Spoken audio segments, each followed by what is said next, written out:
Hello everyone, welcome you all to the video lecture. I am Jay Sundari, working as a assistant professor under the Department of Computer Science and Business Systems from Ramco Institute of Technology, Rajabalayam. Today I am going to discuss the topic Introduction of Chi-square test from the Unit 4 named Analysis of Variance under the subject Fundamentals of Data Science and Analytics. Let's begin. First of all, we must know what is chi-square test. Before that, we know many tests like U test, Z test, T test. All these tests are coming under statistical method of testing. Likewise, this chi-square test also one of the hypothesis test. So the correct definition of chi-square test is compare the observed result with expected result. That is the correct definition of chi-square test. For that, we use this formula. X square is equal to O minus E the whole square divided by E.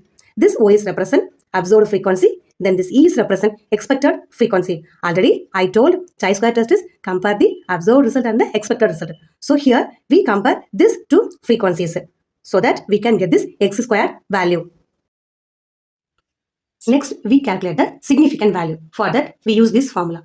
This mu is equal to C minus 1 into R minus 1. C is represent number of columns and R is represent number of rows. So, where we will get this C and row value means in the question paper, they mention how many columns and how many rows. So, from that question papers, we get this row and column values. Using that, we can find out this significant values. Okay, first, before we find out x squared value, now we find out this significant value. So the next is, now we calculate the table value. So how we will calculate the table value means from the chi-square table, we get this table value. Chi-square table is already available to one. So using that table, we can get the table one. Then next, this is the normal criteria for hypothesis testing. So we have two criteria. First one is hypothesis accepted and second one is hypothesis rejected.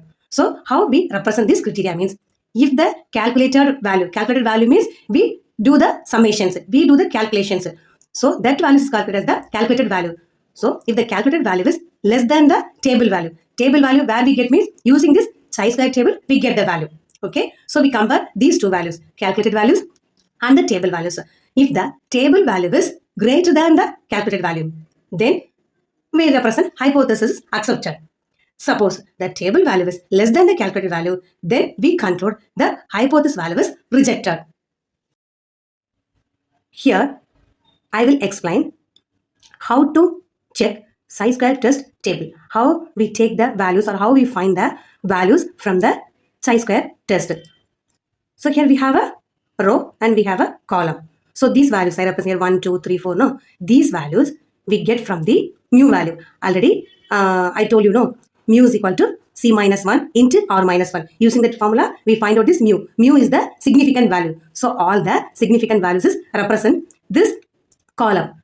See here, we have some rows. So here it represents 0.100, 0.050, 0.025. What it represents means it is the percentage level of the significant values. Once again, I repeat, percentage level of the significant values. So these rows represent like that. So now we compare these two things. For example, my significant value is 6. So from the sum, they'll give, suppose 5% means, so 5 divided by 100, then we can get like this 0.050. So now we take the value like this from here and here. What the value is, we got here an exact value. That value is, we consider this as a correct value. Now we will see some example problem using chi-square test.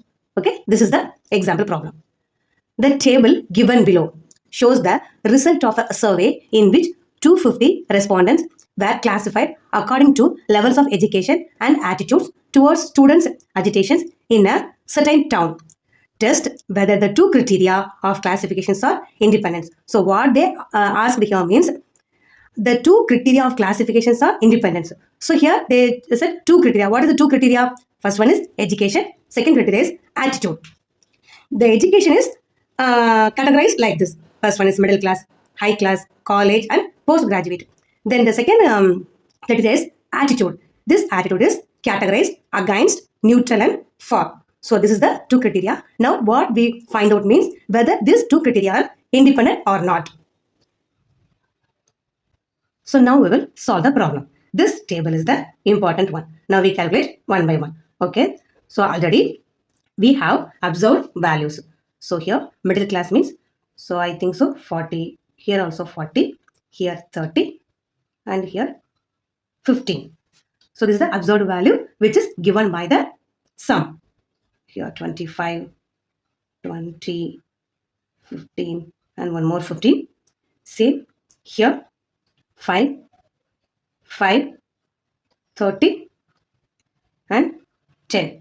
These values are observed values which is given by the sum. Okay. Now using this value we find out the expected values. Here see, this is the expected values. Then we compare these expected values and the observed values. Okay. Now here I wrote 125. How it came is, so we add all those things. 40 plus 40 plus 30 plus 50 means 125. Likewise 25 plus 20 plus 15 plus 15. So 75 total value. So here 5 plus 5 plus 30 plus 10. So we got 50. Same here also. 40 plus 25 plus 5. We got 75. 40 plus 20. I think 60 plus 5 65. 30 plus 15 plus 30. 30 plus 30. 60 plus 15 75. 15 15 30 plus 10 40. Okay. So this is the observed value. So total here you add all those things. We got 250. Say here we add all these things. So 250. If we got like this value means, then half of our work will be finished. Okay. So this is the total value. Now from this total value, we calculate the expected values. Okay. I wrote here no using pencil. All those values are called as the observed value which is given by the question. Okay. Now we found out these expected values. Come here, we will see how we calculate the expected values. First one is E1. This is our observed value. From this 40, what is the expected values? So here I wrote 125. So this whole total 125 into this 70. Okay, divided by total value 250. So 125 into 70 divided by 250 is equal to 35. This is the expected value. Okay, this is observed value. This is expected value. Observed value. This is expected value. Same. See the second one more. Expected value E2 is equal to, once again, 125 into this 65 divided by 250. So here 32.5 is the expected value. So for this, what is the observed value? This 40. Okay. I hope you can understand how we can calculate this expected value. Then see this one more example. Expected value, third one. Same, 125. See here, 1, 2, 3. This value we take here, 75. 125 into 75 divided by this 250. So we got 37.5. So this is the expected value. What is the observed value for this? 30. 30 is the observed value. 37.5 is the expected value. Likewise, we calculate all the expected values. So here, this is the observed values which is given by the sum. So here we calculate the expected values. Now we want to compare these two things, observed value and the expected values. Already, and the first one, already I told the formula. What is the formula? X square is equal to observed value minus expected value, the whole square divided by expected value. This is the main formula. Already I told. Okay. So here we have the observed value. See here, this expected values also we got. So now which one we need? Observed value minus expected value. So O minus E. We subtract this expected values 35 from the observed value 40. So 40 minus 35 is equal to 40 minus 35 is equal to 40 minus 35. So what we got? 5. So here the whole square, O minus E the whole square. So 5 square. So we got this 25. So next we calculate. See here, observed value minus expected value, the whole square divided by expected value. This value we take from here. So 25 divided by expected value 35. Then we got like this value 0.71. So the same procedure we will follow these things also. Okay. Now I hope you understand all those things, that observed value, expected values, O minus E the whole square, O minus E the whole square divided by E. So see here, already we have two criteria. First one is attitude and one more is educations. We compare these two things, education and attitude. We compare these things. This education is categorized. How they categorized in the some, I think middle school, high school, then college, then postgraduate. This attitude, how they categorized, like against, neutral, and for. Okay, so this 40 is represent against from the middle school. This is represent against from the high school. Here against from the college. Here against from the postgraduate. Here see, so against is over. No? Now neutral. Neutral from the middle school, from high school, college, postgraduate. Then for which one? Middle school, high school, college, then postgraduate.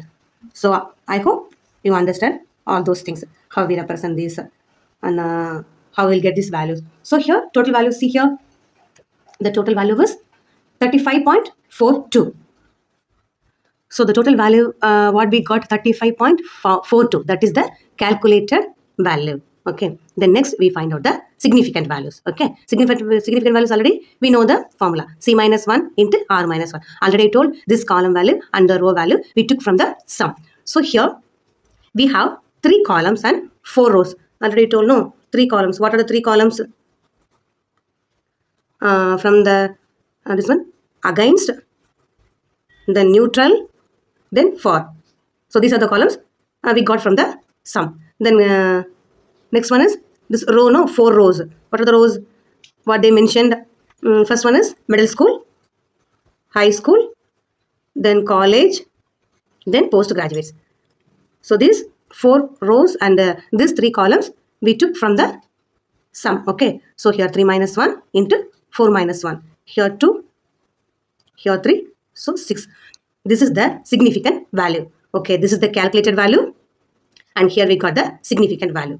So this significant value, using this significant value and the calculated values, we got this values, this 12.6. How we take this 12.6 means from the chi-square table. Already I told chi-square table is already available one. So using that table, we compare these two things and we got this value.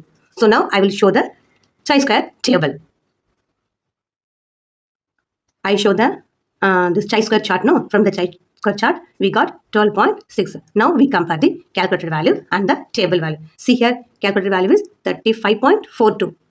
35.42 is greater than table value. Which one is 12.6? Obviously, the calculated value is greater than the table value. So what we conclude? The hypothesis rejected. So actually, in the sum, what they asked means compare this 2 criteria. What are the criteria? One is education, and one more is attitude. So they compare this 2 criteria and they want to conclude whether this 2 criteria is independent or dependent. So what we got here, the hypothesis rejected. So obviously the criteria are independent. So that is the conclusions. So using the chi-square chart, we can compare the observed value and the expected value. Then after that, we compare the calculated value and the table values. Then last, we can find out like this, whether the criteria are dependent or independent. Depends upon the hypothesis values. Whether the hypothesis status is rejected means it's independent. Suppose it's accepted means it's dependent. Like this, we can conclude. So this is the main use of chi-square chart. I hope all of you understand this topic. Thank you. Thank you so much.